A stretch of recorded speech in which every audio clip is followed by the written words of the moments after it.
Ya, Assalamualaikum warahmatullahi wabarakatuh.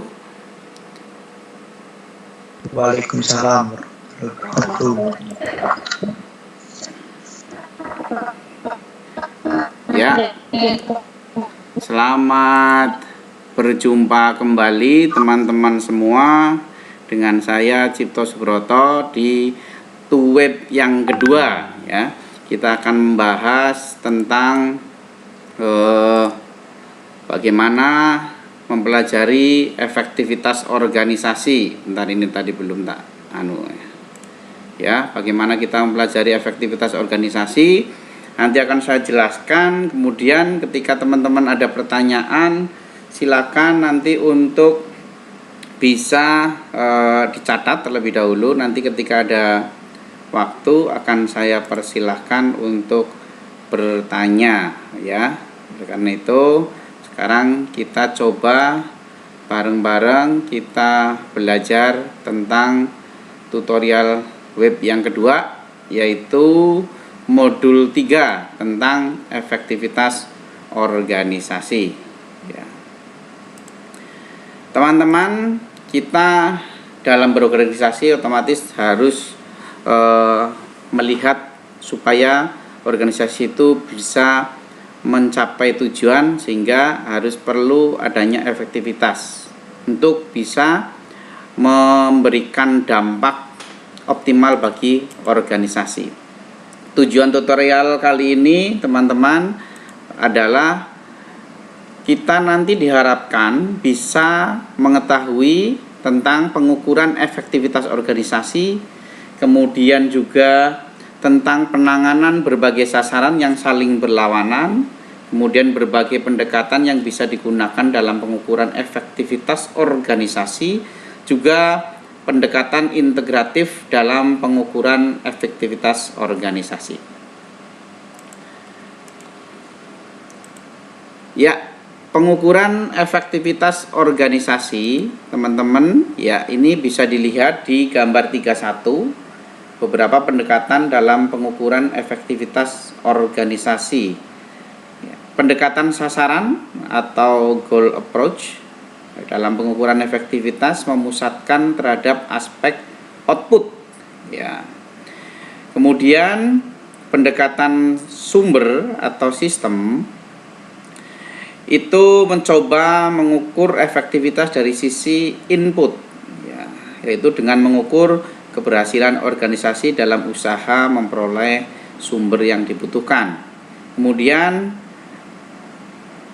pendekatan proses atau internal proses melihat kegiatan internal organisasi dan mengukur efektivitas melalui indikator internal seperti efisiensi maupun iklim organisasi. Ya, ini adalah pendekatan yang paling efektif, pendekatan sasaran. Apa itu pendekatan sasaran atau goal organisasi? Adalah suatu keadaan yang ingin dicapai oleh suatu organisasi, ya, dalam pengertian tujuan dari organisasi baik jangka panjang maupun jangka pendek, ya. Jangka panjang itu sekitar 5 tahunan, ya. Jangka pendek bisa diukur tahunan, ya. Makanya ada RPJP, RPJM, ya, menengah kemudian pendek. Rencana jangka pendek juga bisa disebutkan atau bisa kita implementasikan dalam rencana operasional tahunan. Ya, suatu organisasi yang berukuran besar bisa mempunyai lebih dari satu sasaran, ya. Contohnya perusahaan mempunyai keinginan untuk meningkatkan mutu produk dan juga mengurangi ongkos pembuatan produk pada saat yang sama. Berarti ada dua tujuan yang ingin dicapai. Kemudian sasaran-sasaran yang dimiliki oleh organisasi bisa mempunyai sifat yang berlawanan. Contoh, satu sisi mendapatkan keuntungan yang tinggi, kemudian juga sehingga dapat menggagalkan keinginan untuk memperbesar volume penjualan, ya, karena kita ingin tinggi sehingga kadang penjualannya tidak terlalu laris karena harganya lebih mahal. Kemudian untuk sasaran ditetapkan oleh pimpinan organisasi, ya. Masing-masing mempunyai sudut pandang yang berlainan tergantung dari prioritasnya. Oleh karena itu, merupakan salah satu tugas pimpinan organisasi melakukan penilaian dan menetapkan bentuk serta prioritas sasaran. Apalagi kalau kita mempunyai sumber daya yang terbatas, ya, sehingga prioritas sasaran akan sangat diperlukan. Sasaran saling berkaitan satu sama lain, ya. Ini contohnya sasaran jangka pendek, pengenalan produk itu akan menjadi alat untuk mencapai sasaran jangka panjang, yaitu mencapai tingkat keuntungan yang tinggi ketika produknya sudah dikenal, kemudian juga masyarakat enjoy. Jangka panjang dia akan mendatangkan keuntungan yang tinggi. Sasaran dan pengukuran efektivitas organisasi. Ada dua alasan penting untuk dilakukan kenapa kita harus mengukur efektivitas organisasi dari sasaran goalnya. Yang pertama, sasaran atau tujuan merupakan alasan bagi eksistensi organisasi. Organisasi tetap berjalan pasti akan didasari dengan tujuan organisasi tersebut didirikan. Ketika sudah tidak ada tujuan atau sudah tercapai tujuannya, itu otomatis organisasinya bubar, ya. Kemudian yang kedua adalah sasaran untuk merupakan tujuan penting bagi proses manajemen yang dijalani dalam suatu organisasi, ya. Contohnya, ketika di Belanda, teman-teman mungkin pernah dengar, penjara itu didirikan untuk memperbaiki perilaku dan mengucilkan. Tetapi ketika angka kriminalitas menurun bahkan sampai dengan 0, di Belanda itu sudah kekurangan narapidana, sehingga banyak yang kosong bahkan tutup. Nah, ya. Kemudian untuk sasaran atau tujuan yang sangat penting bagi proses manajemen itu contohnya satu, memberikan pengakuan, ya. Izin atau akta pendirian merupakan pengakuan resmi dari pemerintah mengenai hak organisasi tersebut untuk mencapai tujuannya. Ya. Tolong dimatikan dulu anaknya dikasih susu dulu. Oke, lanjut. Kemudian yang kedua adalah arah pengembangan organisasi, ya. Tujuan organisasi memberikan keterangan mengenai arah yang harus ditempuh oleh setiap anggota organisasi, ya, sehingga memberikan gambaran bagaimana yang ingin diharapkan, kemudian bagaimana mengambil keputusan dan lain sebagainya. Kemudian yang ketiga adalah kriteria untuk mengukur performansi organisasi. Ya, tujuan atau sasaran memberikan acuan untuk melakukan penilaian terhadap organisasi. Ya.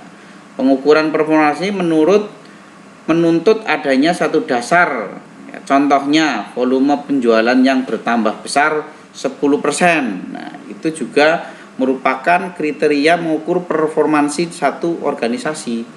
Kemudian bisa menekan biaya produksi sekian persen. Nah, itu juga merupakan kriteria performansi untuk bisa diukur. Kemudian yang keempat adalah mengurangi ketidakpastian. Ya, kenapa sasaran atau pengukuran efektivitas organisasi diperlukan? Yaitu untuk mengurangi adanya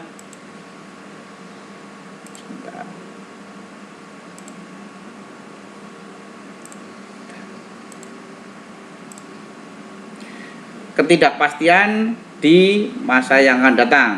Kita akan lebih tertuju, lebih fokus karena kita sudah menentukan tujuan secara prioritas.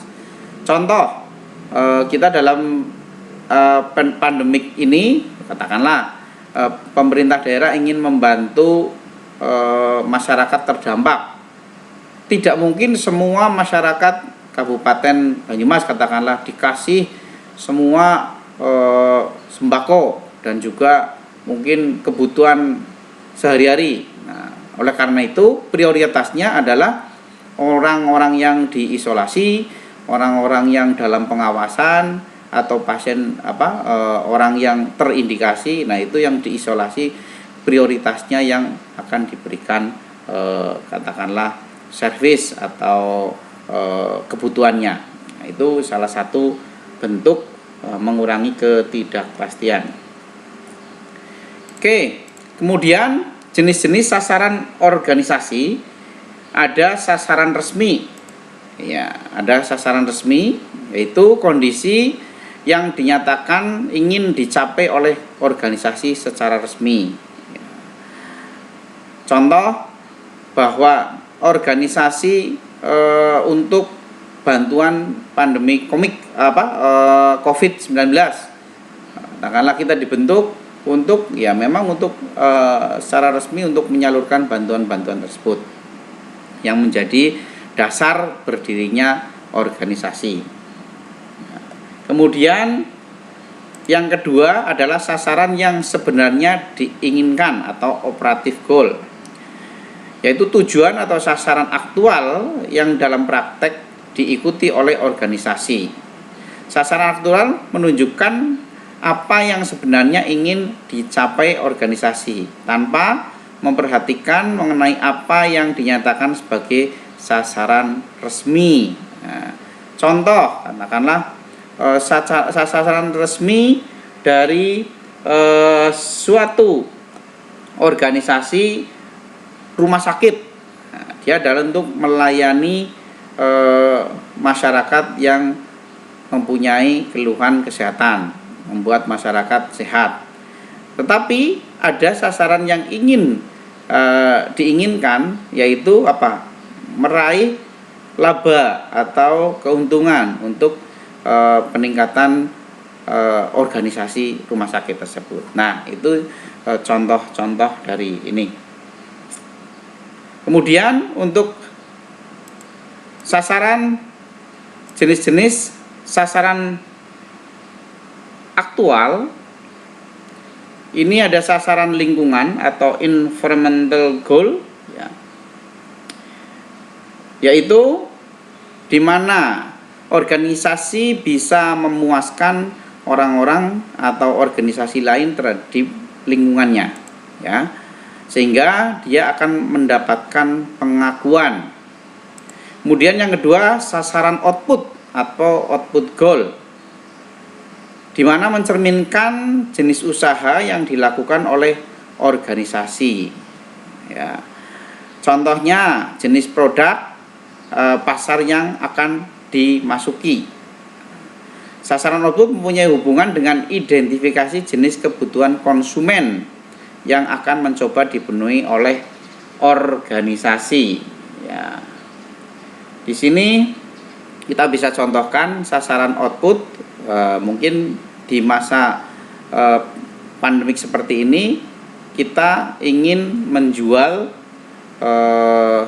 paket-paket bantuan. Nah, seperti yang saya aplikasikan di organisasi koperasi saya, bahwa kita melakukan promosi gencar untuk menjual paket-paket bantuan. Nah, nanti servis akan kita antar paket tersebut, sudah kita kemas, kemudian kita antar ke anggota-anggota. Nah, itu kemarin sudah dapat untuk hari Senin, kita pesanan sekitar 500 sampai 1000 paket dari beberapa organisasi.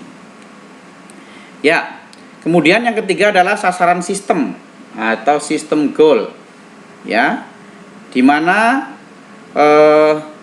berhubungan dengan pemeliharaan perawatan organisasi itu dan menggambarkan ukuran, bentuk, serta iklim organisasi yang dikehendaki.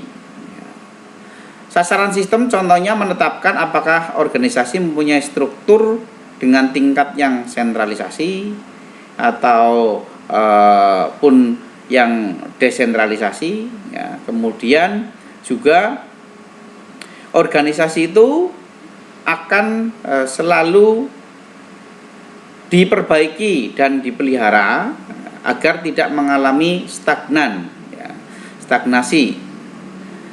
Sasaran sistem berhubungan dengan fungsi pemeliharaan dan perbaikan. Ya, kalau dalam teori Kaizen, teman-teman pernah dengar bahwa itu adalah perbaikan terus-menerus.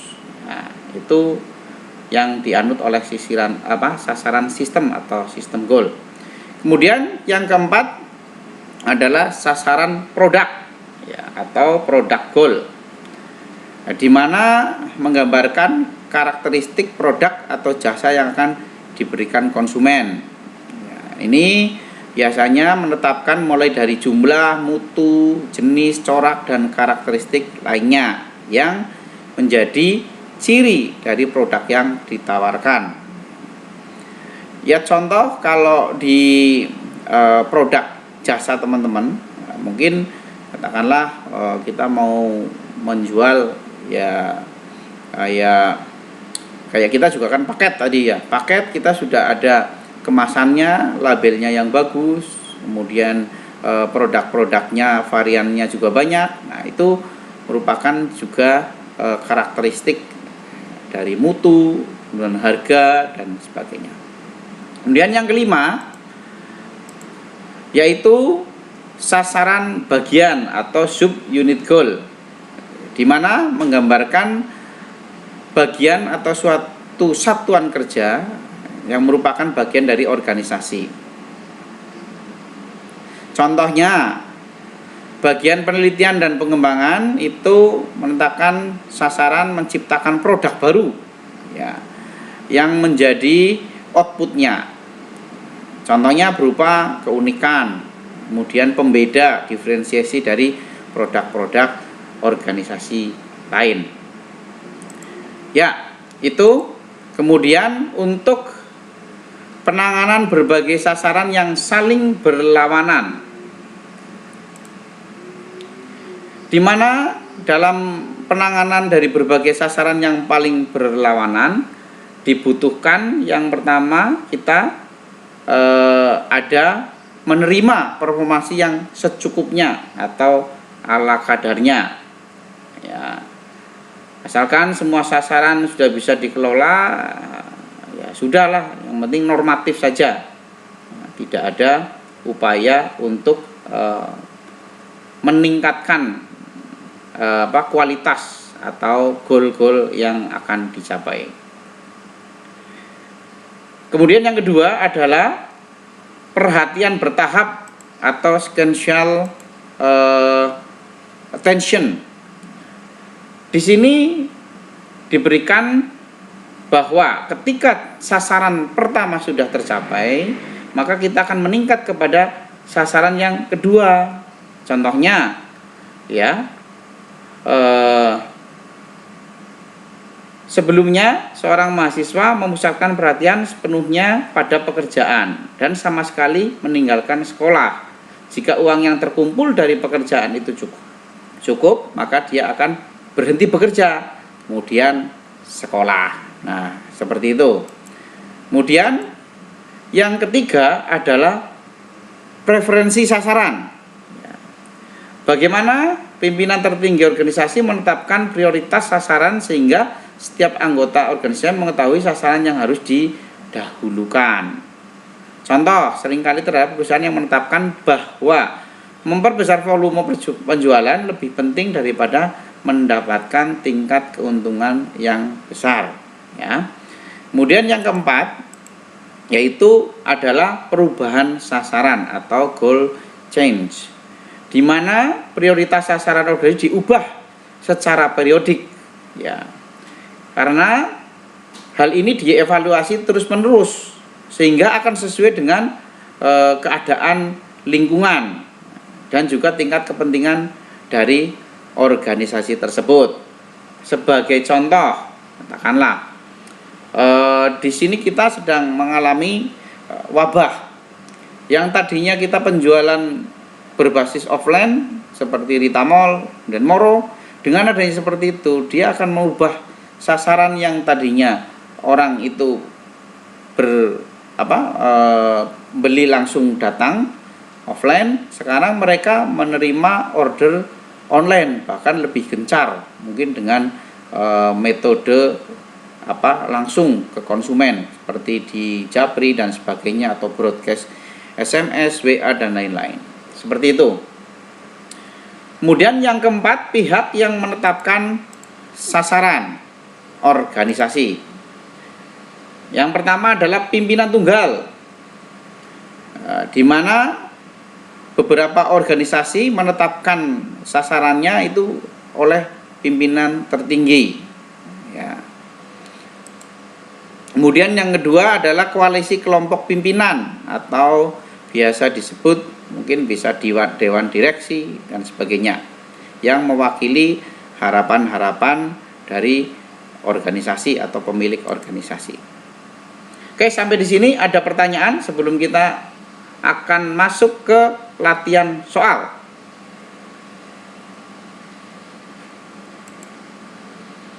Silakan, apakah ada pertanyaan? Oke, kalau tidak ada, lanjut ya. Kita lanjutkan. Untuk selanjutnya adalah latihan soal. Saya akan tunjuk, yang saya tunjuk langsung coba menjawab. Apa sebabnya pengukuran efektivitas suatu organisasi dikaitkan dengan sasaran aktual? Saya minta Ambar Sari.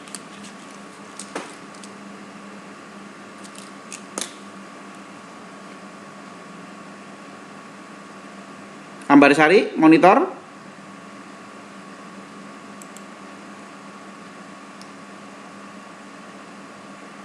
Ambar Sari, mana ini? Ambar Sari tidak ikut, tetapi dia absen di WA. Nah, ini akan ada nilai minus.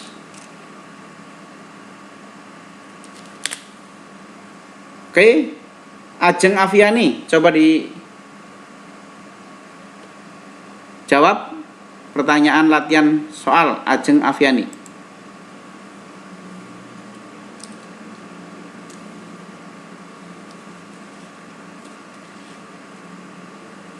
Silakan Ajeng.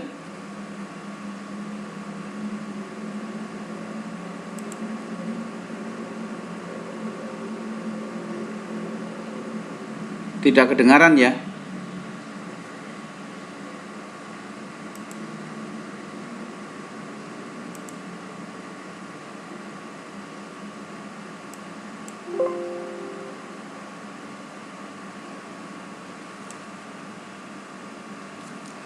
Ganti yang lain. Siapa yang bisa jawab? Ajeng, nggak ada suaranya, Ajeng.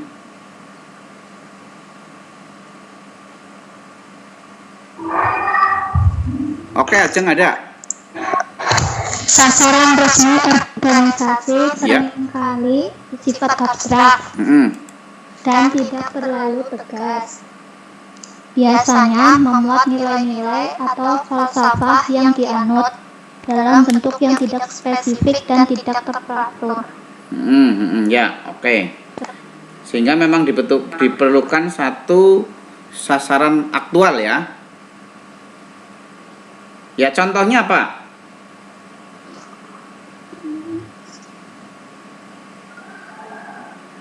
Dalam rangka menghasilkan lulusan yang bertakwa, lembaga pendidikan sebelumnya mengharuskan para siswa mengikuti 50 jam pelajaran agama setiap semester. Oke. Ya, berarti diaktualkan dengan mengharuskan siswa mengikuti 15 jam pelajaran yang tadinya masih terlalu abstrak, ya hanya bertakwa saja. Oke, terima kasih Ajeng.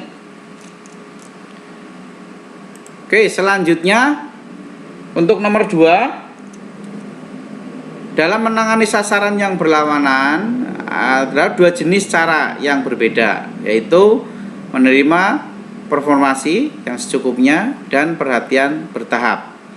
Apabila waktu yang tersedia terbatas, cara mana yang sebaiknya digunakan? Devi Firlisari.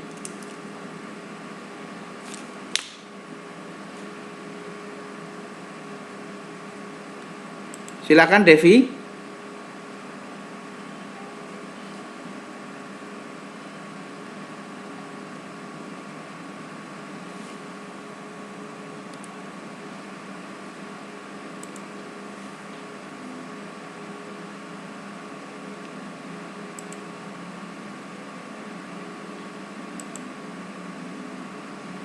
Devi masih di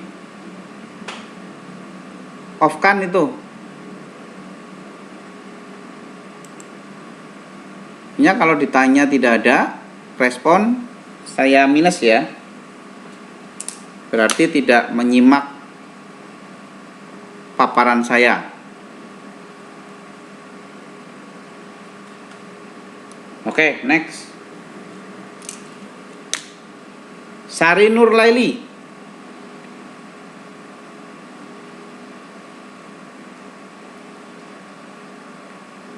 Sari Nurlaili, silakan dijawab.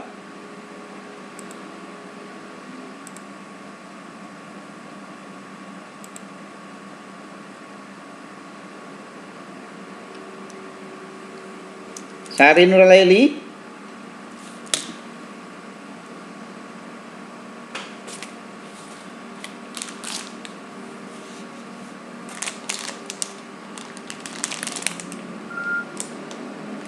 Oke.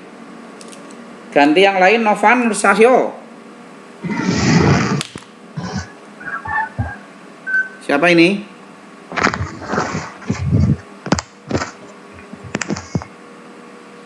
Laila Serlina.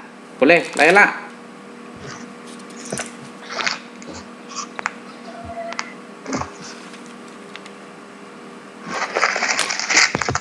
Nomor 2 ya Pak. Ya.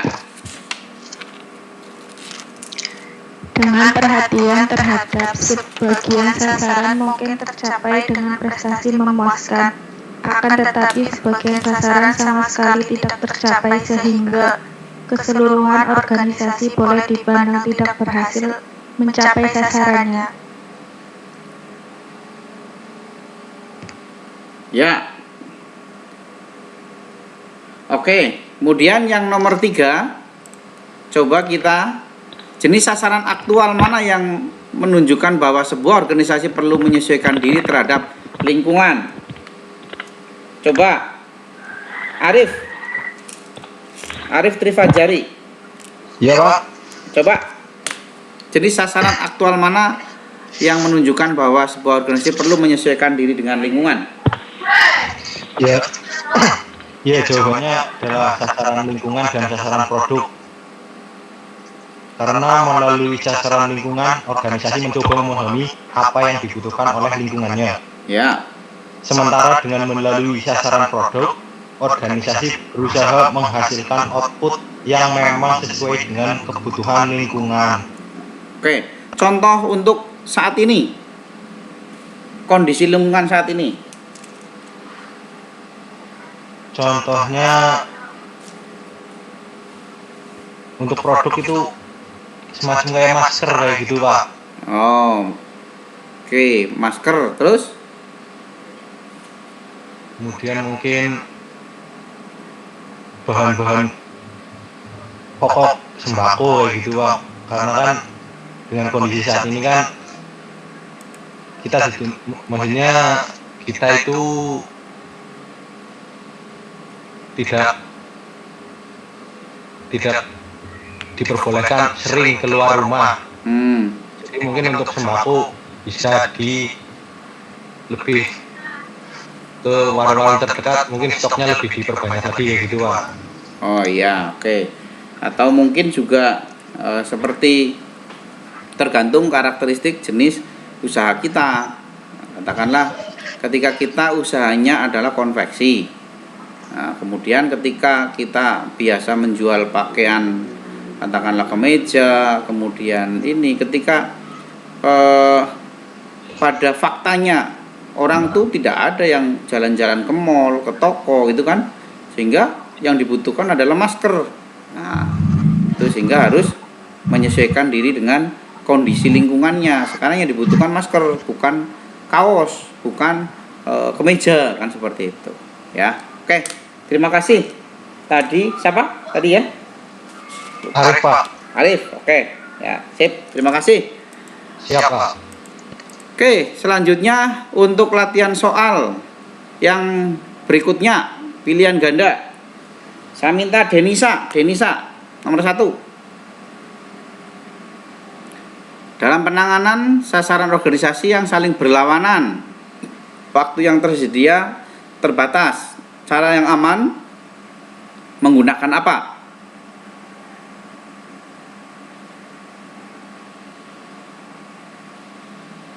Mana Denisa?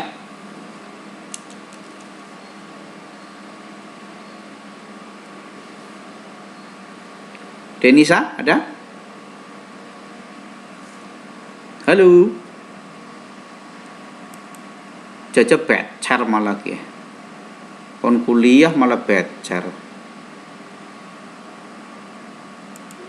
Kayaknya nggak ada juga di sini ya Denisa ya? Ada, Pak.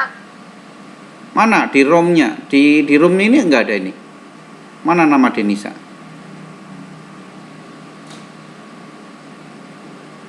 Ini lihat di layar saya ini.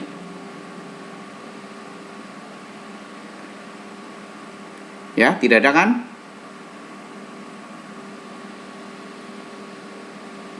Tidak ada.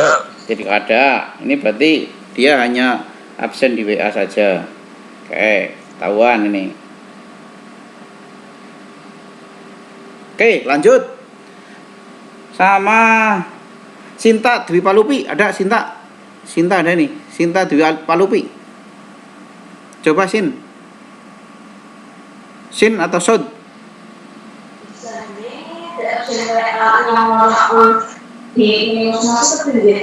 Kepriwe Sin?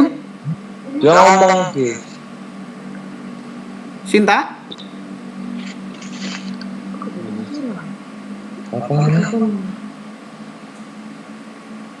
Ayo, yang mana? Jaksuen. Pak, aku nggak bisa buka, Pak. Ini ember, Pak. Hai? Nggak bisa buka. Nggak bisa buka gimana? Nggak bisa kelihatan apa? Webnya Oh, nggak bisa buka. Yang lainnya bisa kan? ini nggak bisa dibuka. Kembali kayak gini lagi. Kembali kayak gini bagaimana? Oh, tapi ini pakai laptop bisa? Nggak ada laptop. Oh, lah ini pakai apa? Handphone satunya? Ini kan HP-nya Mas Tri. Oh, ya boleh dibaca itu di HP-nya Mas Tri kan ada? Silakan.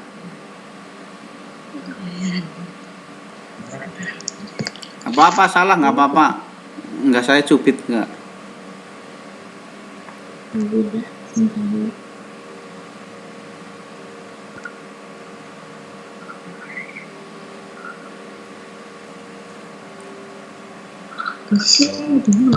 Jelas.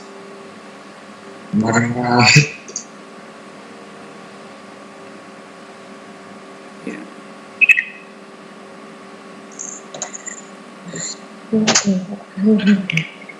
Bentar, Pak. Ada yang bisa bantu yang itu? Dalam penanganan berbagai sasaran organisasi yang saling berlawanan apabila waktu yang tersedia terbatas, Ya. cara yang aman agar semua sasaran bisa dicapai dengan menggunakan A. Menerima performansi yang secukupnya. Ya, betul. Siapa ke Miki? Tri, Pak. Oh, Tri. Oh, ya wis dikris iki. Tadi Iya, yang iya, iya. yang bareng sama kamu siapa, Tri? Tadi? Oh iya, Ambar sudah punya modulnya belum? Belum, Pak. Aduh, kasus Belum, ya. katanya. Terus ngapain ini? Lagi UTS belum jadi, Pak. Alah, melas teman. Katanya kemarin ditanyain sudah punya soft copy-nya sudah. Ya nggak tak kasih. Nah, oke lanjut. Ntar habis waktunya. Ini baru modul 3. Nomor 2. Nanik. Nanik Irawati. Ayo, aja ngawus we. Siap. Nomor 2. Dalam penanganan berbagai sasaran organisasi yang saling berlawanan apabila waktu yang tersedia ternyata terbatas, cara yang bisa menyebabkan ada sasaran yang tidak tercapai adalah perhatian bertahap. Perhatian bertahap ya. Betul. Siapa tadi ya? Nanik ya. Ya, bagus Nanik. Selanjutnya, jenis sasaran aktual organisasi yang lebih memfokuskan perhatian terhadap kondisi luar. Yulia.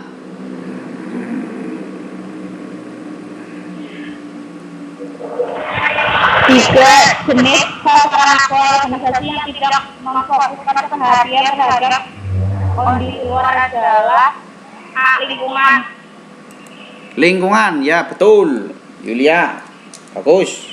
Nah, selanjutnya nomor 4. Sinta Dwi Palupi. Sinta Sin.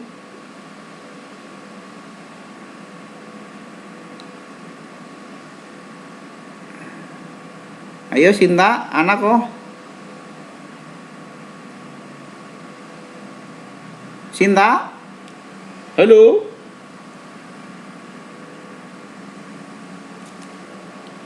Hangus. Ganti yang lainnya. Udah dapat minus nanti di kesempatan yang lain. Andriani.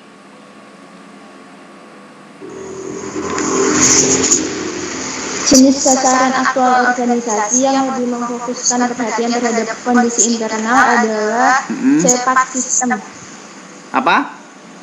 CPAC. C. Ini siapa ini Andriani? Adriani, Pak. Oke, ya bagus. Andriani. Oke. Selanjutnya nomor 5. Organisasi yang kehilangan sasaran karena sasaran organisasi tersebut sudah tidak diperlukan lagi di masyarakat. Pengelolaannya akan menjadi lebih sulit karena Nur Amelia, Noor, monitor Noor. Iya, Pak. Yo, jawab. Organisasi yang kehilangan sasaran karena sasaran organisasi tersebut sudah tidak diperlukan lagi di masyarakat. Pengelolaannya akan menjadi lebih sulit karena sasaran tidak dipercaya oleh masyarakat. Ya, oke, bagus. Oke, sudah ini bukan yang kemarin ini.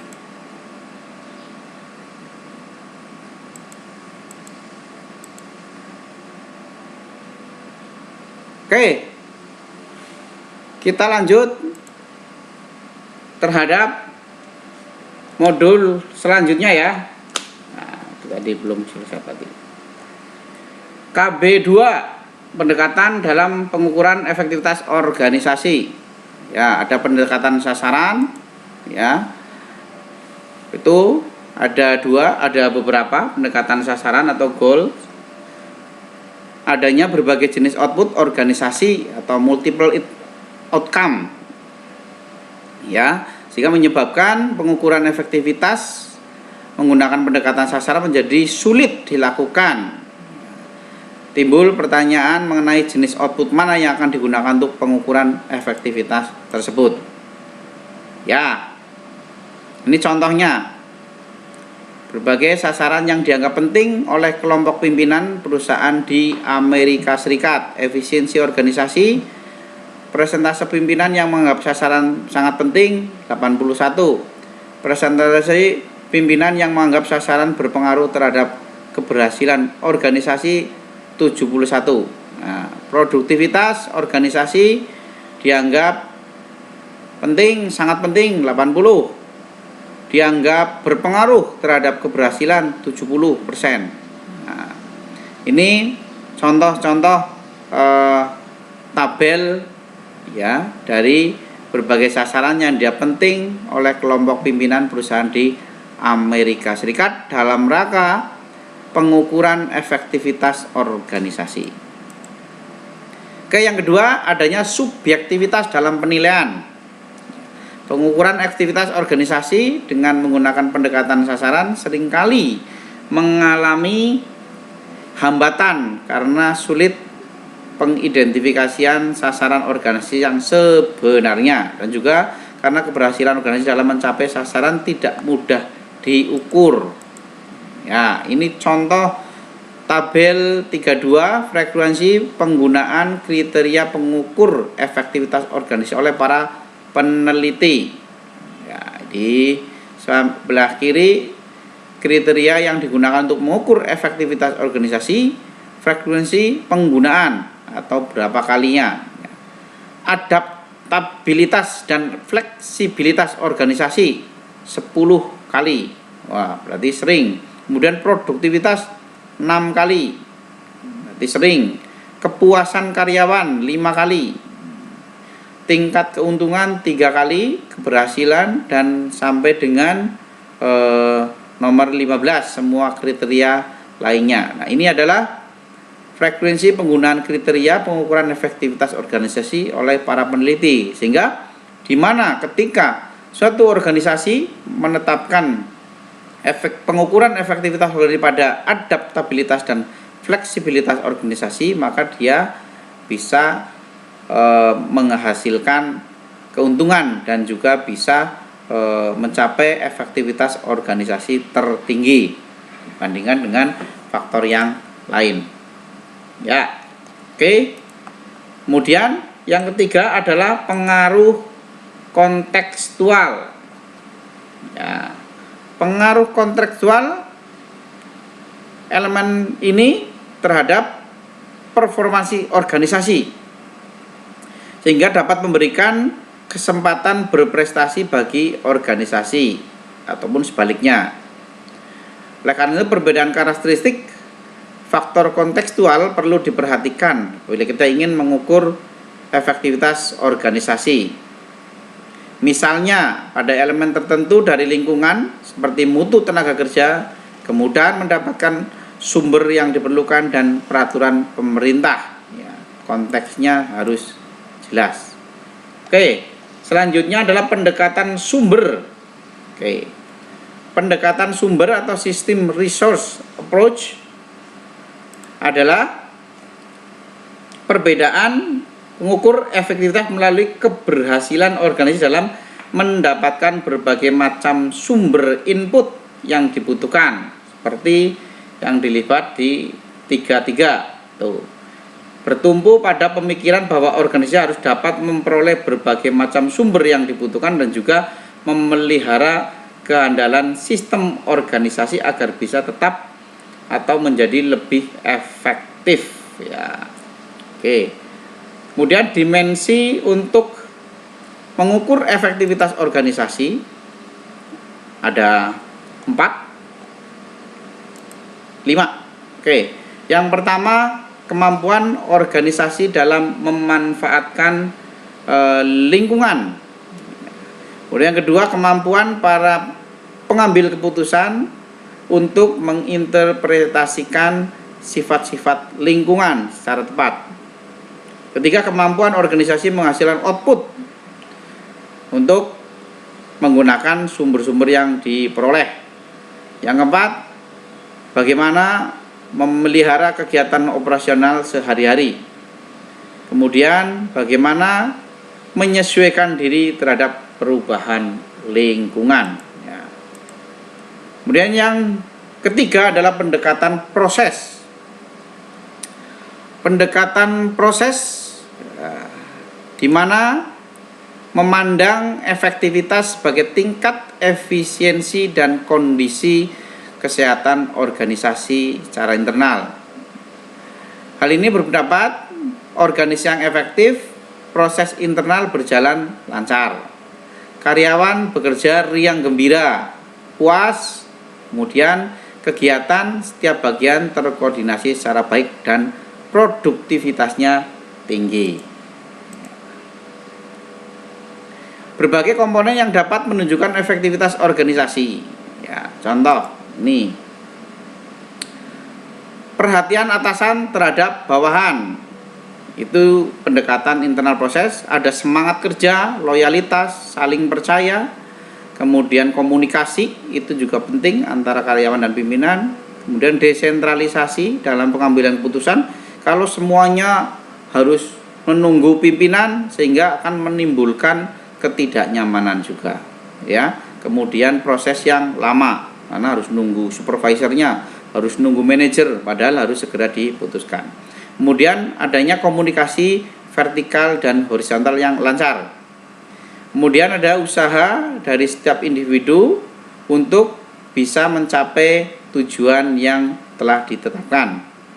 Kemudian adanya sistem imbalan, ya, untuk merangsang pimpinan, ya, mengusahakan terciptanya kelompok kerja yang efektif untuk peningkatan performasi maupun pengembangan karyawan. Yang 8, organisasi bagian-bagian dari kerjasama yang baik dan konflik yang terjadi selalu bisa diselesaikan. Oke.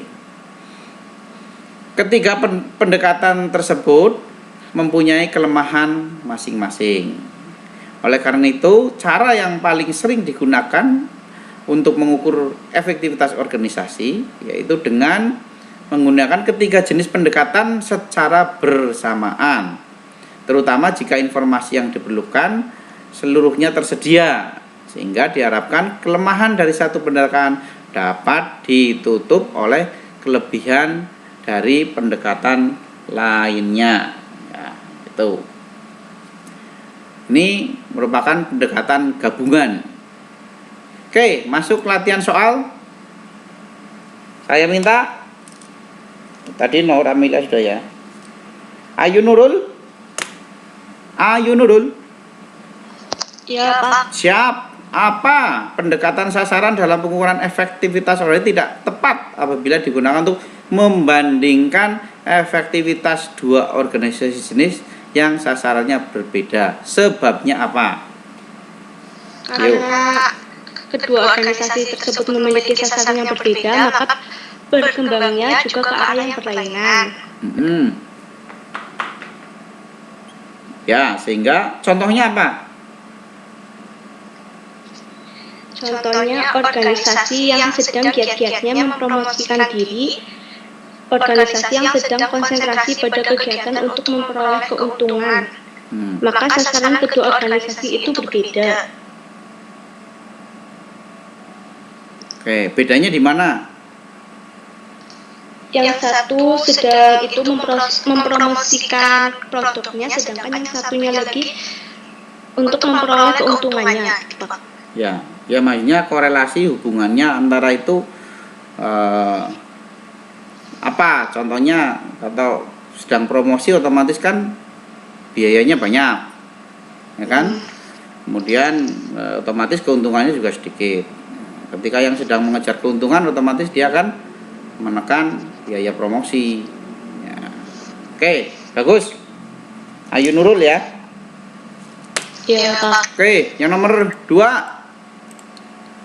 Pendekatan proses dikatakan pendekatan yang bisa membandingkan efektivitas dua organisasi yang input maupun outputnya berbeda. Apa sebabnya? Nirma. Ya, Pak. Ya, Nirma. Pendekatan ini didasarkan pada asumsi bahwa suasana kerja ada kaitannya dengan efektivitas organisasi. Ya, terus Aspek yang akan mendapat perhatian adalah suasana kerja dalam organisasi yang dianggap mencerminkan efektivitas organisasi. Oleh karena itu, apapun input maupun outputnya tidak akan berpengaruh terhadap suasana kerja dalam organisasi. oke, bagus. Ini Nirma ya. Ya. Oke, siap. Nomor 3.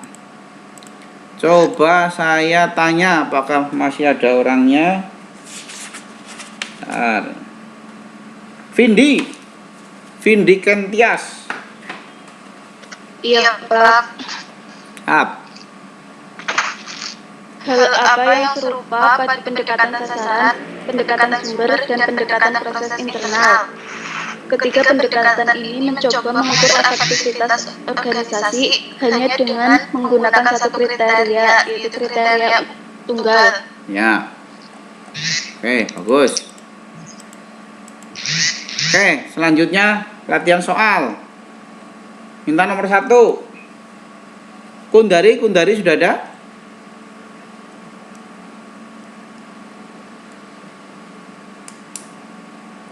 Kundari. Halo. Kundari ada kok. Kundari tidur. Ya, sudah tidur. Yang lainnya?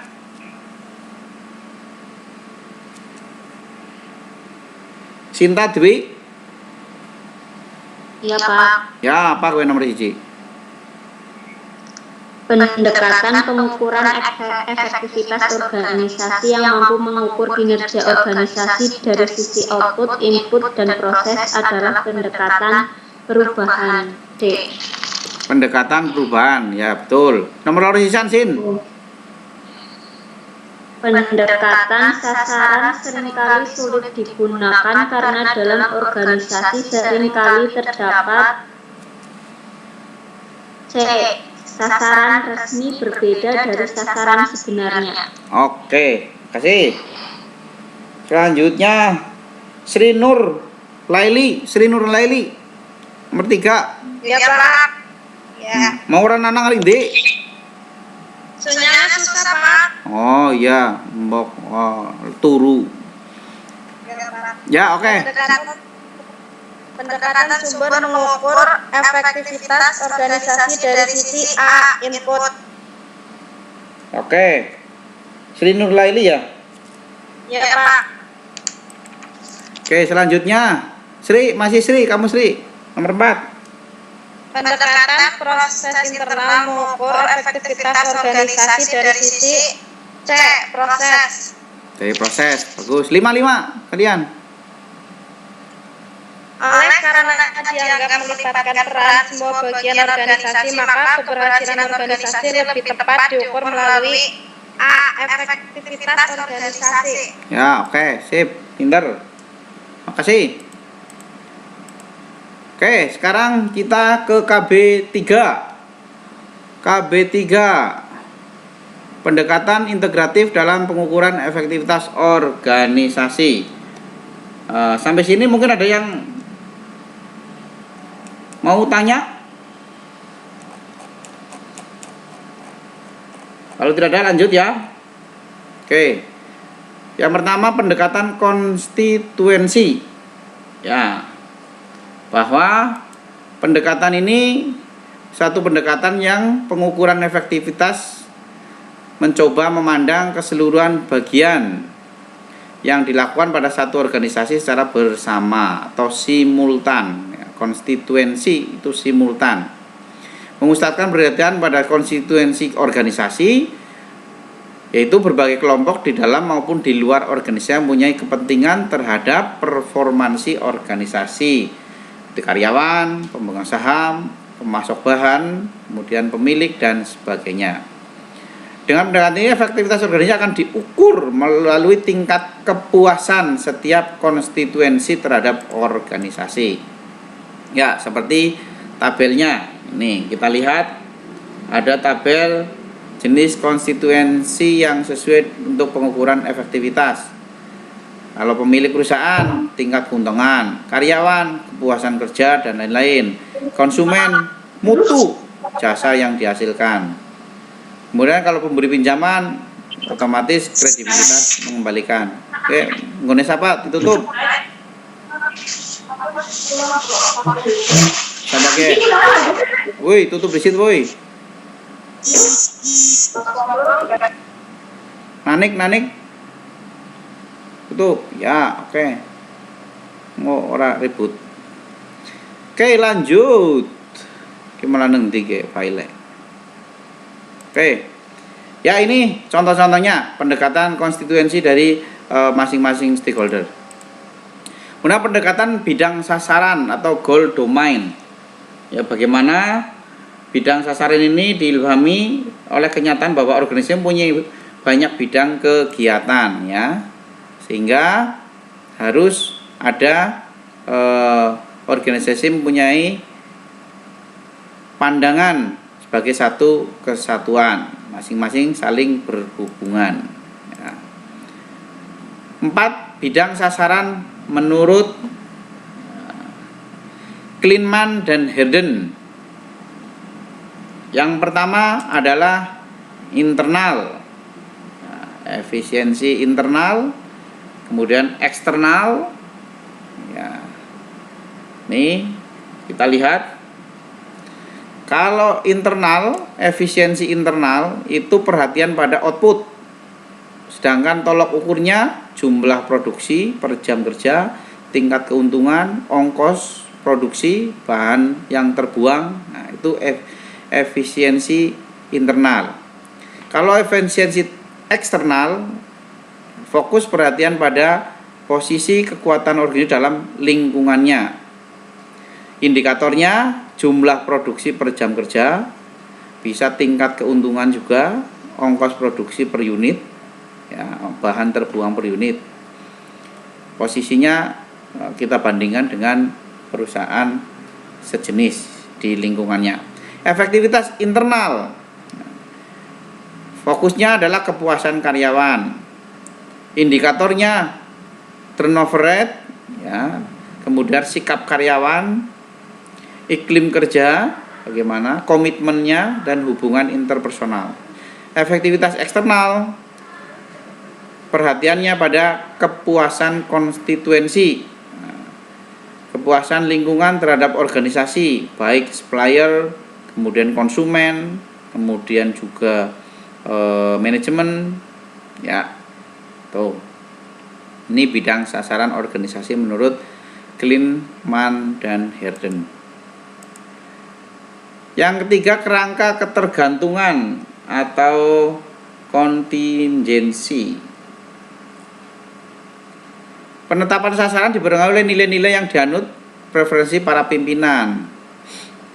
Berpengaruh terhadap bidang sasaran yang akan dipilih oleh organisasi.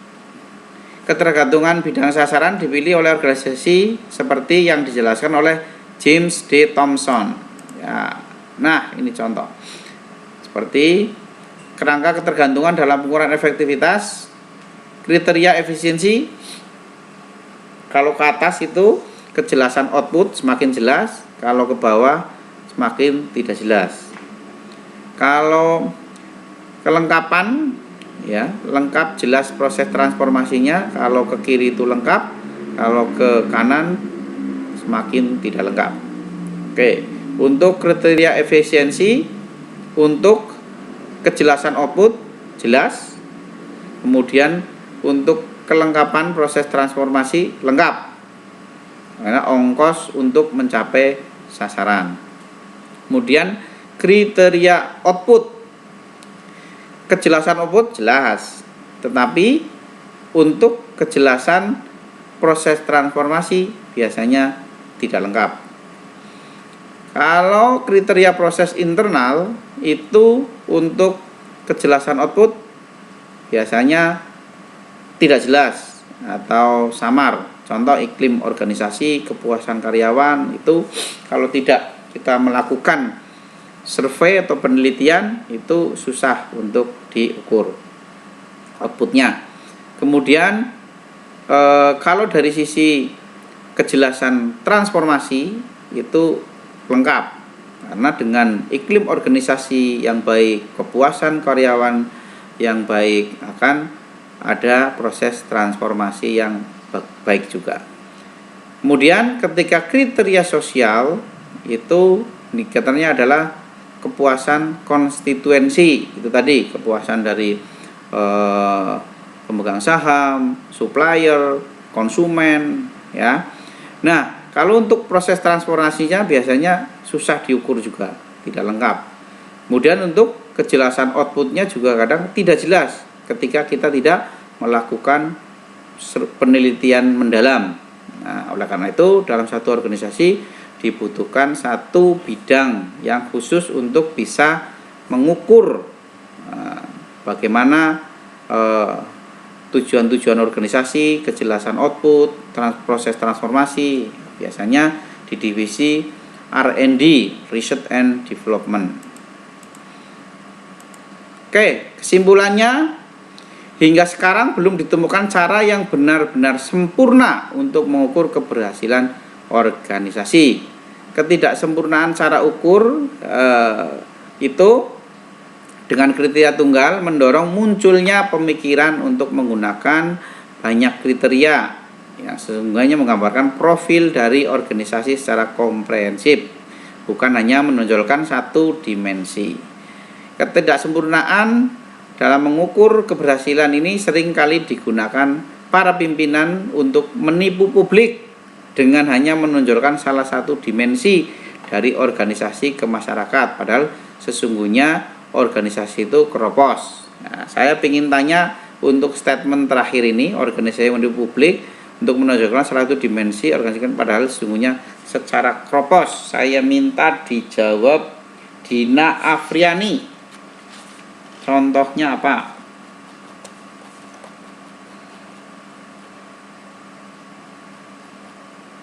Halo Din? Dina Din?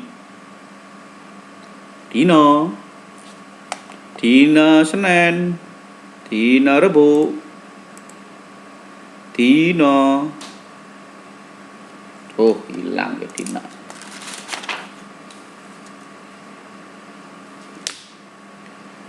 Mana Dina? Anak apa sih Dina? Ada kok?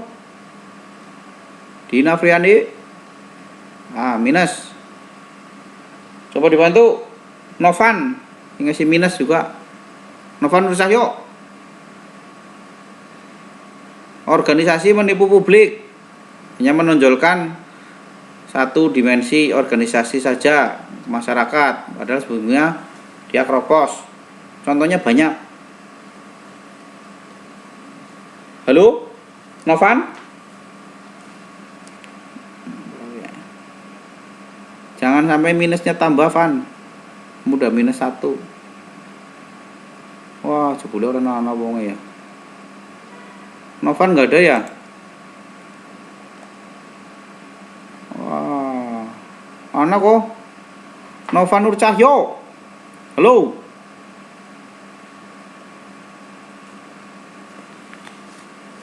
Wah, minus loro.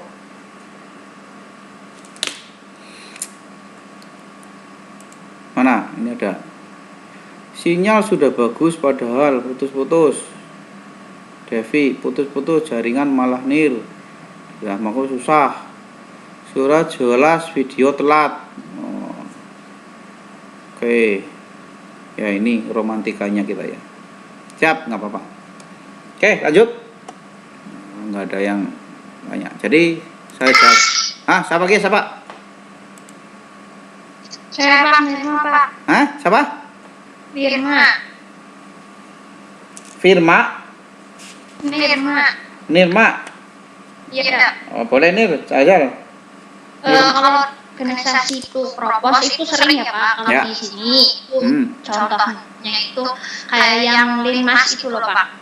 Nah, jadi dia itu kelihatannya pas lagi kondangan aja, itu pas lagi ada hajatan itu baru kelihatan pakai seragam Linmas. Tapi aslinya kayak tidak berfungsi loh di sini, cuma kelihatan pakai seragam aja. Oke, ya.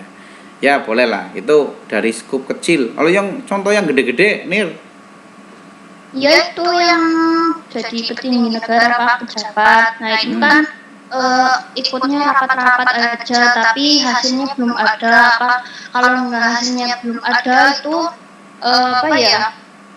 nggak dilaksanakan dengan baik. Ya, bagus. Boleh. Tahu sendiri lah Pak. Iya. Pernah dengar yang ada rekayasa laporan keuangan? Iya, rekayasa sih, iya banyak sih rekayasa laporan keuangan. Nah, itu salah satu contoh bahwa dia sebetulnya kondisi realnya adalah bobrok, tapi dari laporan keuangannya kayak Pertamina itu kemarin kan menetapkan laba sekian triliun, padahal tahun sebelumnya rugi sekian triliun. Nggak taunya ada pendapatan yang sebelumnya belum diterima atau baru akan sudah diakui sebagai pendapatan, mamanya seperti itu. Nah, itu salah satu bagaimana organisasi menipu publik. Nah, kemudian yang beli itu saham kemarin apa? Asuransi apa itu? Asuransi apa ya kemarin itu ada banyak sih ya. Enggak, yang ramai kemarin itu bertriliun-triliun itu. Dia kan beli saham harganya tinggi. Nah, ketika dijual nggak taunya perusahaan abal-abal, hanya ini aja. Apa sih kemarin? Yang pendidikan, pokoknya pendidikan juga ada. Yang asuransi apa itu? Siapa yang bisa bantu asuransi kemarin? Alah, asuransi. Mari ramai ini lagi masih diusut korupsinya. Asuransi apa? Apa, Tri? BPJS, Pak. Utuh BPJS. Apa? Sebelumnya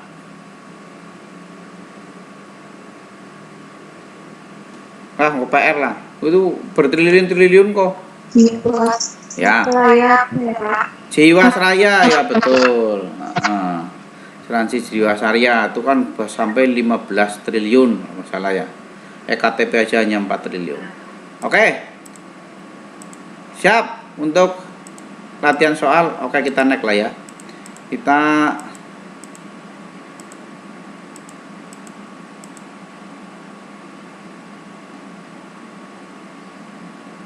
Oke, karena masih ada satu lagi, saya next aja ya latihan soalnya. Kita lanjut di KB di modul modul keempat ya. Ini tinggal setengah jam. Maneman nanti kalau nggak ke ini. Modul keempat tentang birokrasi organisasi. Ya, ini ada contoh. Corak dalam suatu organisasi. Contoh memperlihatkan corak organisasi pada masa kepemimpinan manajer yang lama. Oh iya, berarti salah klik ini. Ya, tujuan tutorialnya adalah untuk bisa paham tentang hubungan ukuran organisasi terhadap organisasi, hubungan antara dimensi-dimensi birokrasi, tahapan pertumbuhan organisasi, hubungan karakteristik organisasi, pandangan berbeda tentang performansi dan birokrasi, kondisi yang sesuai untuk organisasi yang tidak birokratis. Nah, kita akan belajar tentang birokrasi. Oke, ini ada 7 ciri. Dari Weber mengupakan ada 7 ciri dari sebuah organisasi birokratis. Ada pengaturan, pengorganisasian fungsi yang resmi dan saling terikat. Kemudian ada pembagian kerja yang jelas. Ada pengorganisasian yang mengikuti prinsip hierarki atau tingkatan dari yang rendah sampai dengan yang paling tinggi. Yang keempat, ada sistem penerimaan dan penempatan karyawan yang didasarkan pada kemampuan teknis tanpa memperhatikan sama sekali koneksi hubungan keluarga maupun favoritisme. Ya, agak susah juga ini. Ya. Oke, kemudian 5, adanya pemisahan antara pemilik alat produksi maupun administrasi dari kepemimpinan organisasi. Adanya objektivitas pelaksanaan tugas yang berkaitan dengan suatu jabatan dalam organisasi. Kemudian kegiatan administratif, keputusan-keputusan, peraturan ya yang dituangkan dalam bentuk tertulis SK-SK ya. Otoritas dalam organisasi. Dari Weber menyatakan 3 jenis otoritas yang berpengaruh terhadap pola kepemimpinan maupun kegiatan pengambilan keputusan. Yang pertama, otoritas rasional legal. Apa itu otoritas rasional legal? Yaitu di mana otoritas yang muncul karena kepercayaan karyawan terhadap legalitas aturan, pembagian kerja, dan hal dari orang yang ditempatkan sebagai pimpinan untuk memberikan perintah.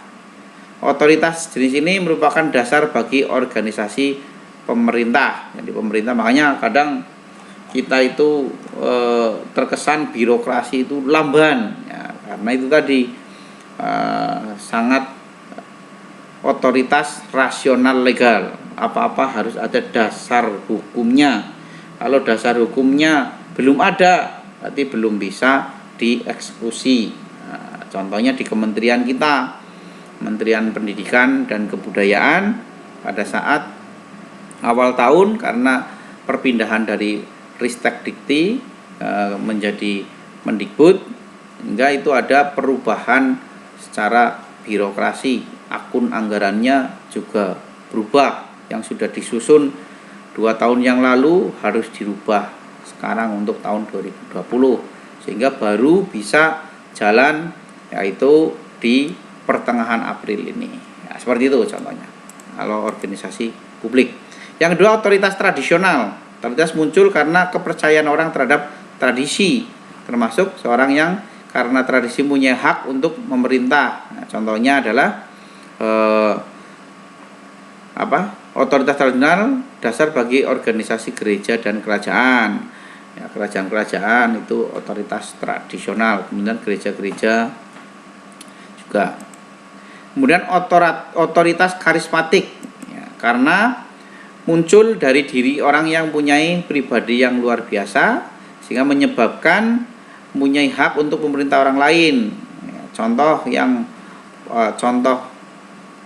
revolusioner ada pimpinan Fidel Castro, kemudian Che Guevara, terus kemudian ada Soekarno. Ya, dulu bagaimana karismatiknya sampai dengan sekarang.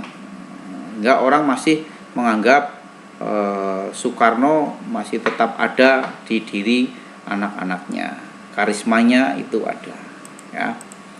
Oke, hubungan ukuran organisasi terhadap birokrasi. Ada formalisasi, sentralisasi. Formalisasi kemarin sudah kita sempat jelaskan ya, bagaimana kita harus menunjukkan tingkat penggunaan dokumen tertulis dalam organisasi. Kemudian sentralisasi menunjukkan tingkatan yang diberi wewenang untuk melakukan pengambilan keputusan dalam organisasi. Kemudian yang ketiga adalah kompleksitas. Kompleksitas mencakup vertikal dan juga horizontal. Bagaimana organisasi besar menunjukkan tingkat kompleksitas yang lebih besar daripada yang kecil. Yang keempat adalah rasio administratif.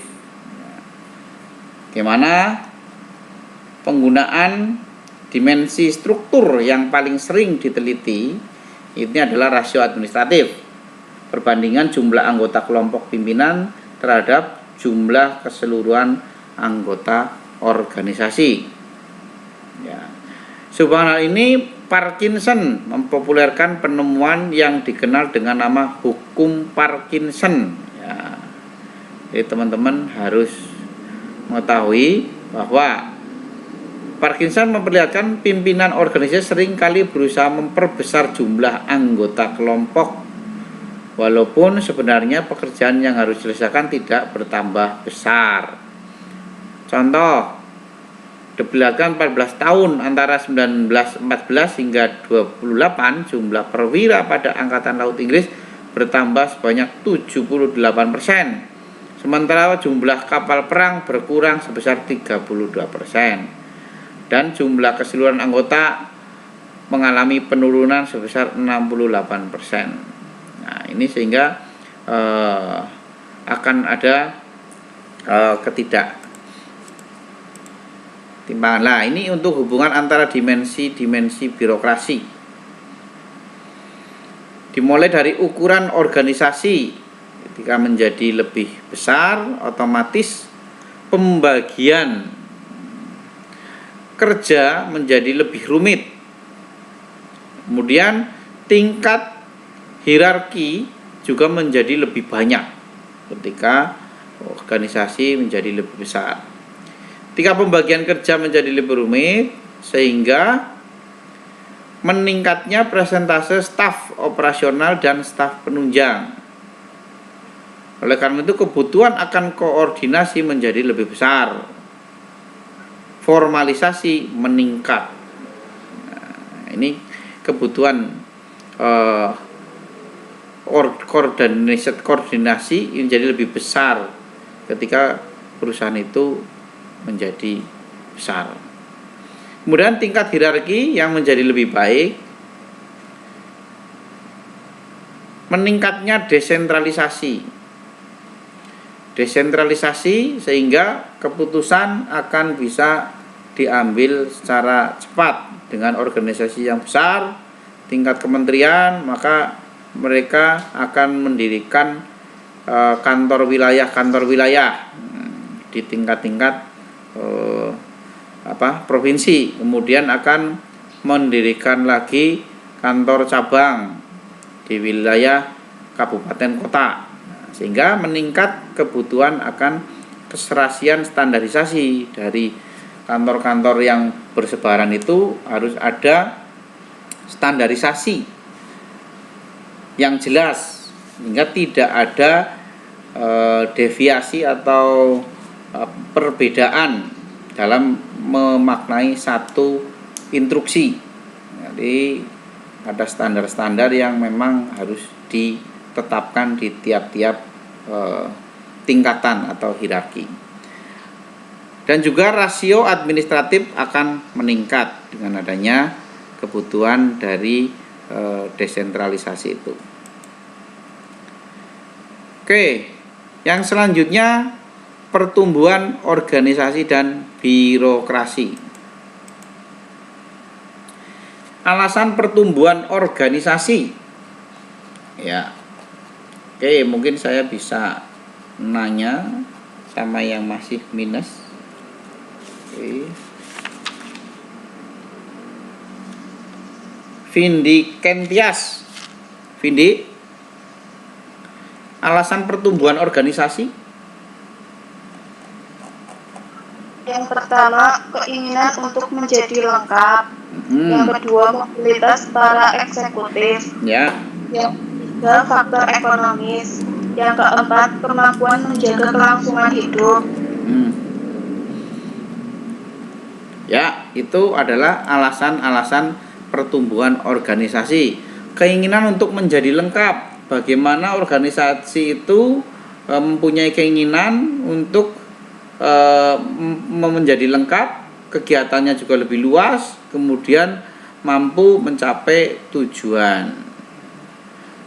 Konsumen juga pada umumnya menghendaki agar seluruh kebutuhan baik berupa produk maupun jasa bisa dipenuhi oleh satu perusahaan. Kalau kita ambil contoh, katakanlah seperti teman-teman perias. Dulunya dia hanya perias saja, tapi ketika semakin besar, kemudian konsumen semakin trust, dia akan menginginkan kepada vendor rias itu, mbok bikin catering sendiri, Bu. Nanti kita jadi lebih enak koordinasinya, kemudian dekorasi sendiri, kemudian fotografi sendiri. Sehingga terciptalah one stop wedding namanya seperti itu. Karena alasan keinginan untuk menjadi lengkap. Yang kedua, mobilitas para eksekutif. Kenapa? Karena organisasi yang maju biasanya dianggap lebih bergengsi. Pada umumnya mampu memberikan imbalan yang lebih besar. Hingga itu akan jadi faktor pertumbuhan organisasi. Yang ketiga, faktor ekonomis. Ya, pertumbuhan organisasi mampu membawa berbagai jenis keuntungan finansial, baik volume produksi yang tinggi, kemudian juga keuntungan yang bertambah. Jadi ini akan memperpanjang umur dari organisasi tersebut dan juga meningkatkan keuntungan dan juga kestabilan. Yang keempat, kemampuan menjaga kelangsungan hidup. Bagaimana bisa survive. Ini diperlukan karena biar organisasi tetap tumbuh besar jika ingin selalu menjaga kelangsungan hidupnya. Tahapan pertumbuhan organisasi, ya teman-teman, kita bisa lihat ini ada tabelnya. Yang pertama adalah ketika kita kecil, kita pertumbuhan melalui kreativitas. Setelah itu ada kendala, krisis kepemimpinan, karena setelah kreativitasnya kita gali, biasanya ini adalah teman-teman yang startup. Nah, setelah banyak order, kemudian pertumbuhan untuk melalui pengarahan. Setelah pertumbuhan melalui pengarahan, terjadi krisis otonom, krisis otonomi, kemudian mengarah kepada pertumbuhan melalui pendelegasian. Karena ketika semakin besar, semakin tinggi tingkat hierarkinya, otomatis harus dibutuhkan kecepatan dalam pengambilan keputusan. Oleh karena itu, ketika perusahaan yang tadinya level lokal, kemudian naik menjadi level regional di Jawa Tengah, tadinya cuma ada di kabupaten. Nah, itu mungkin masih bisa dengan pertumbuhan melalui pengarahan. Tapi ketika sudah level nasional, butuh pertumbuhan melalui pendelegasian. Nah, setelah itu otomatis apa yang dihadapi adalah krisis pengawasan. Karena banyak cabang-cabang, banyak ini, sehingga perlu ada krisis pengawasan. Makanya pertumbuhan selanjutnya adalah koordinasi. Bagaimana masing-masing cabang, masing-masing wilayah itu aktifkan jalur koordinasinya. Setelah itu terjadi krisis birokrasi. Nah, karena koordinasi yang tumbuh pasti perlu di backup dengan jalur-jalur legal di birokrasi. Contoh, satu aturan di pusat baru bisa ditetapkan di wilayah ketika sudah ada peraturan di manajer atau peraturan direktur di wilayah itu. Nah, setelah krisis birokrasi, perusahaan akan tumbuh lagi melalui kolaborasi. Nah, kolaborasi. Sekarang di era kolaborasi. Nah, contohnya apa? Kita berjualan tidak mesti harus mempunyai komoditas sendiri. Saya wedding organizer, saya hanya punya jasa wedding organizer sebagai jasa asli, tapi saya bisa menawarkan jasa rias, jasa dekorasi, catering, dengan cara kolaborasi dengan pengusaha-pengusaha yang tadi saya sebutkan. Krisis selanjutnya apa? Mungkin ini yang sedang dihadapi, yaitu lingkungan wabah, sehingga catering berhenti, kemudian WO berhenti. Nah, mungkin dengan adanya seperti ini, sekarang banyak inovasi-inovasi, katakanlah menikah online, satu di rumahnya mempelai putra, yang satu di rumah mempelai putri, penghulunya juga di rumah, saksinya di rumah, ya kan? Terus kemudian nanti makanannya walimatul ursinya pakai GoFood, bisa saja terjadi dengan adanya krisis atau lingkungan organisasi yang berubah. Ya, kemudian hubungan karakteristik organisasi dan pertumbuhan. Nah, ini karakteristik organisasi menurut tahap pertumbuhan, dari mulai birokrasi, kalau dari bayi tadi tidak terlalu birokratis, remaja birokratis, dewasa sangat birokratis. Seperti negara kita dulu waktu lahir, ya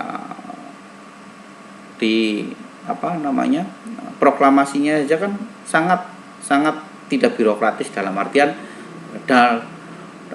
proklamasi kami bangsa Indonesia menetapkan ini hal-hal yang menjadi dalam sangat tidak birokratis.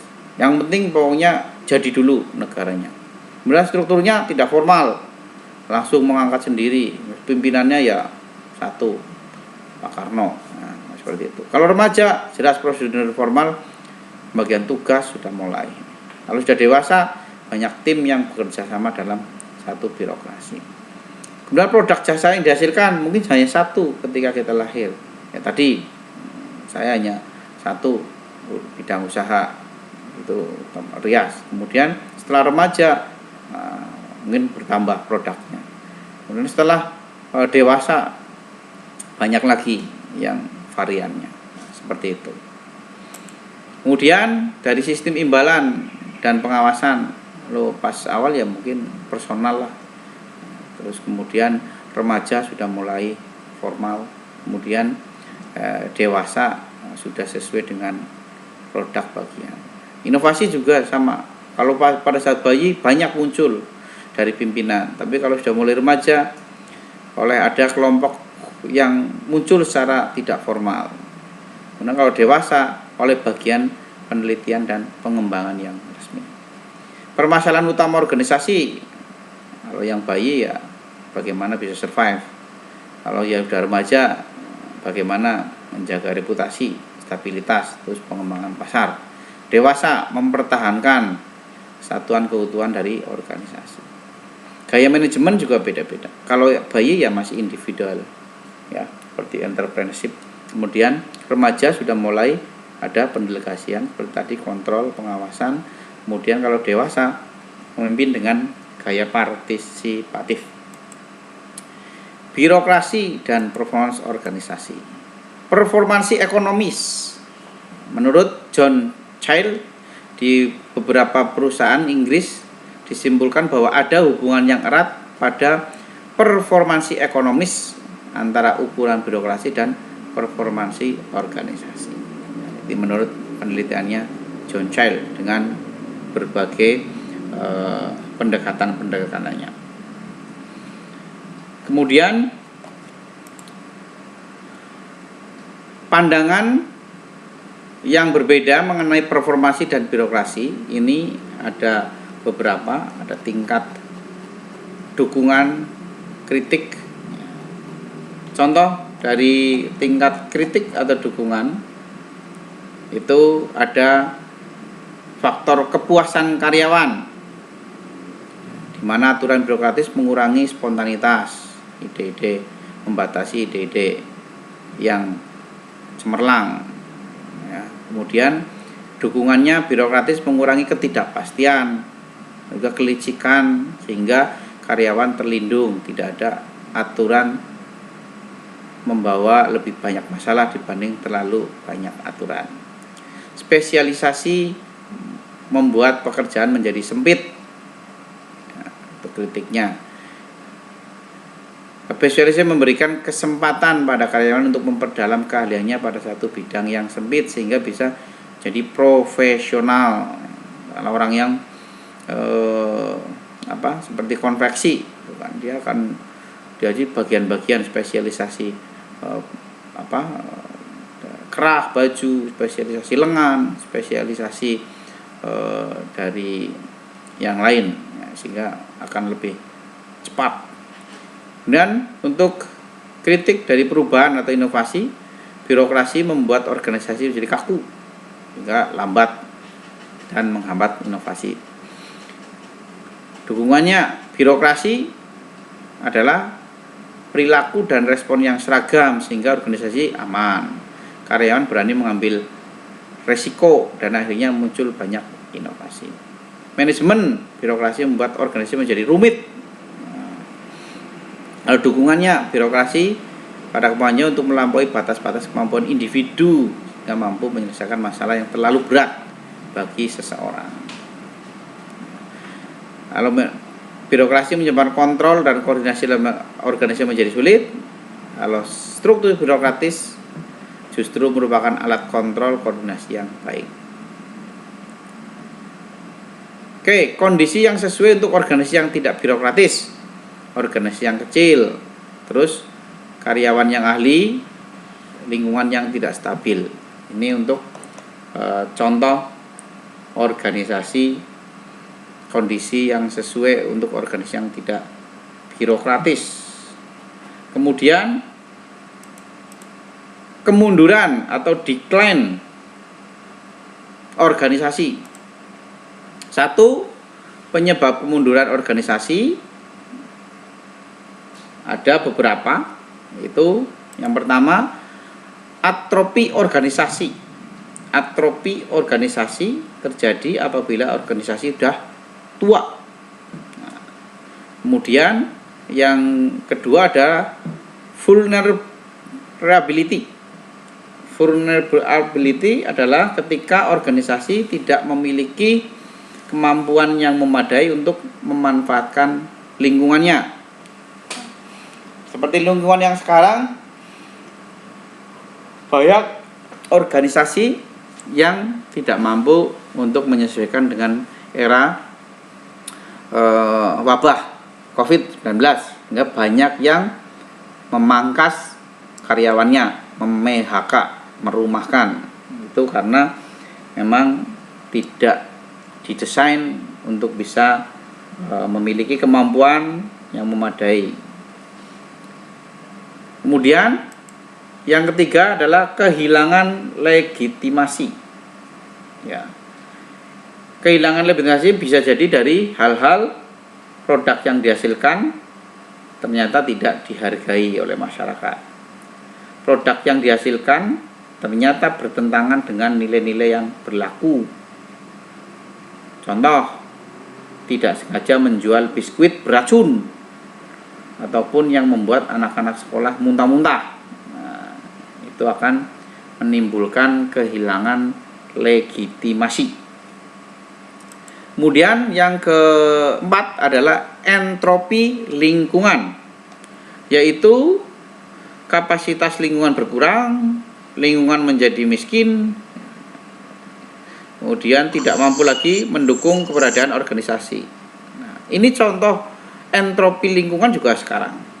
Bagaimana lingkungan menjadi miskin karena tidak ada yang bekerja, daya beli tidak ada, sehingga dibutuhkan bantuan pemerintah, kemudian bantuan-bantuan kemanusiaan dari yang mampu, seperti bakti sosial untuk membantu orang-orang yang itu tadi, karena memang terkena entropi lingkungan, kapasitas lingkungan berkurang, yang akibatnya ya organisasi terpaksa mengurangi kegiatannya, ya itu tadi contohnya untuk bisa bertahan hidup, otomatis memangkas karyawannya, merumahkan dari 1.000, karena yang hanya beroperasi itu paling 500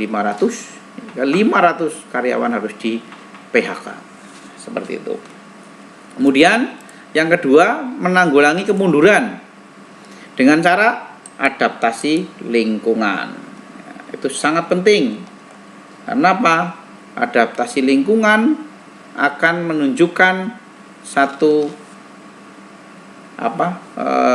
posisi bahwa organisasi itu bisa survive di segala kondisi, baik dalam wabah, kondisi yang tidak baik maupun kondisi yang baik.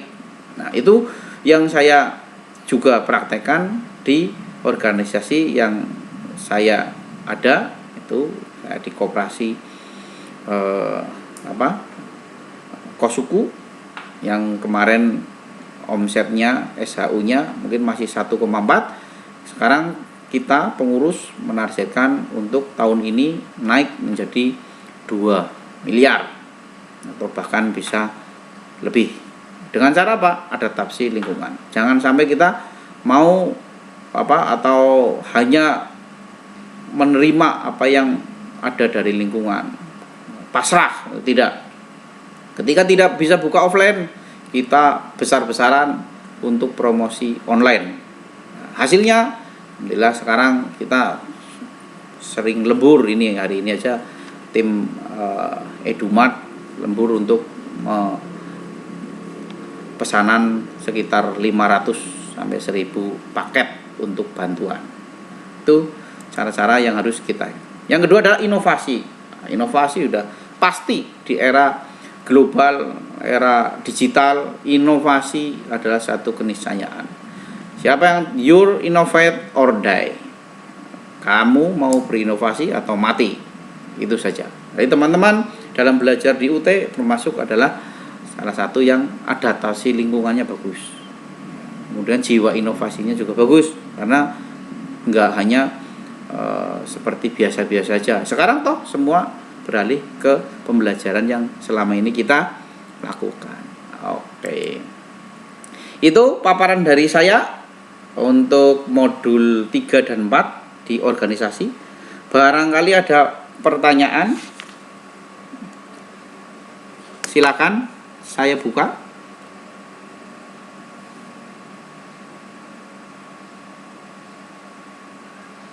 Ada pertanyaan? Kalau tidak ada, ini biar teman-teman juga ada waktu cukup. Saya untuk sesi ini kita akhiri dan akan saya kirim tugas tutorial pertama ya untuk organisasi, sehingga nanti teman-teman bisa mulai mipil untuk mengerjakan. Kemudian kita break terlebih dahulu sampai dengan 15 lebih seperempat ya. Kita sholat dulu, mungkin sampai 3:30 bolehlah. Kita sholat dulu, nanti kita lanjutkan.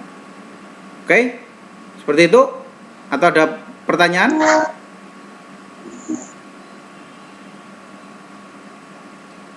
Tri, mungkin ada pertanyaan, Tri?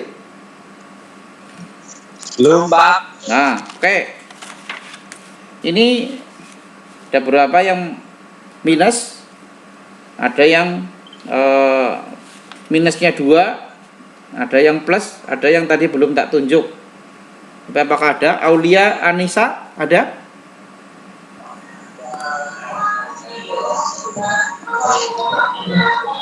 Aulia Anissa?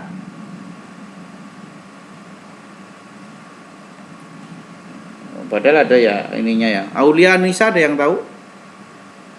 Ya sudah minus juga. Oke teman-teman, itu untuk pembelajaran organisasi. Kalau tidak ada pertanyaan, saya cukupkan sekian. Untuk selanjutnya akan saya share tugas tutorial pertama. Teman-teman kerjakan sampai dengan hari Selasa, Minggu, Senin, ya Selasa malam. Saya tunggu, nanti akan saya kirim juga untuk link pengumpulan tugasnya ya, melalui link Bitly nanti yang saya kirim. Kemudian modelnya adalah tulis tangan, teman-teman foto, lalu diunggah di tempat pengumpulan tugas ya. Tolong sepakati dan ingat-ingat untuk pengumpulan sampai dengan hari Selasa malam jam 12. Nah, nanti kalau lebih dari itu nanti portalnya tutup, Bitly-nya. Oke, ada pertanyaan?